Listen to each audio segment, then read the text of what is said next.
Здраво, Бојан. Кажи ни за твојот влез во светот на крводарителството. Здраво на сите. Најпрво да се представам. Јас сум Бојан Јаневски, имам 23 години и сум студент на општа медицина. Воедно сум национален офицер за човекови права и мир при Македонската медицинска студентска асоциација. А во оваа прилика ќе го изјаснам моето мислење за крводарителите, крводарителството и како тоа функционира во нашата држава, бидејќи и јас самиот сум еден од нив. Досега имам дарувано 13 пати и сето тоа започна од моите средношколски денови, кога како медицински техничар сакав хуманоста од мене да ја дадам во максимум. Еден чин од тоа е да дарувам крв. На мои полни 17 години, кога ни кажаа дека можеме да даруваме крв со писмена согласност, јас нормално пристапив кон тоа и почнав да дарувам крв. Приказната продолжува до ден денеска.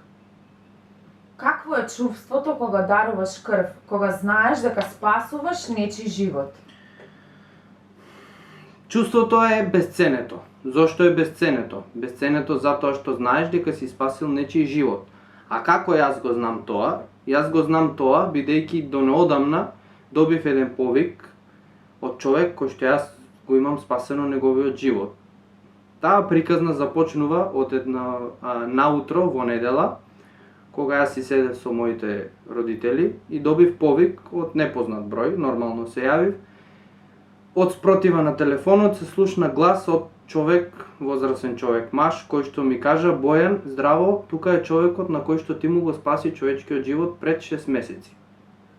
Во тој момент јас останав без зборови, бидејќи буквално не знаев што да кажам, не очекував таков повик, не очекував да слушнам такви зборови и таква вест. Од кога продолжи разговорот, сватив дека пред 6 месеци кога дарував крв, човекот бил во тешка состојба. Мојата крв буквално му го спасила неговиот живот и тој се вратил нормално да функционира, да биде покрај своите, во својата фамилија, да се врати на работа и да си функционира нормално како што функционирал пред да дојде во таа ситуација во која што бил. Зошто е ова безценето? Безценето е затоа што во моментот кога ќе дознаете таква вест, ви се исполнува натрешноста на вашето тело, ви се исполнуваат сите патишта, ви се враќа до вербата, ви се враќа она што значи човечко. Кој е твојот став, твоето мислење за тоа како функционира системот? Мојот став и моето мислење за тоа како функционира системот кај нас и во нашата држава е тоа дека функционира на највисоко можно ниво, но како што знаеме, секогаш можеме подобро и секогаш можеме повеќе. Причината зошто секогаш можеме подобро и секогаш можеме повеќе, мој предлог е тоа што во скандинавските земји во неодамна слушнав дека сите оние крводарители кои што даваат крв и кога таа крв ќе спаси живот, им стига порака, им стига мејл дека нивната крв спасила нечи човечки живот. Зошто да не успееме да направиме и ние една таква платформа, знаејќи дека може да функционира и кај нас. Знаеме дека сме во пандемија, во изминатава година и пол видовме дека нашето здравство и нашата држава во светот на дарителството направи еден голем чекор со самото тоа што имавме дарување на органи, имавме дарување на крв, на плазма, лекување на ковид пациенти, зошто да не се направи и ова?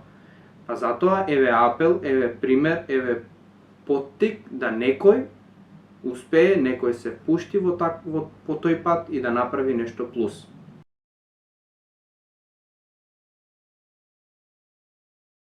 За крај, сакам да апелирам и да ги мотивирам не само медицинските службеници, не само медицинските студенти, туку и пошироката јавност до која што ќе допре оваа видео. Сите оние кои што се физички спремни, сите оние кои што се чувствуваат здраво, сите оние кои што имаат можност и имаат време, слободно да пристапат во најблискиот трансфузиолошки центар и да даруваат крв. И не да размислуваат во себе дека нивната крв е безценета и дека не треба да се дарува. Воспротивно, морам да го негирам тоа мислење дека навистина крвта е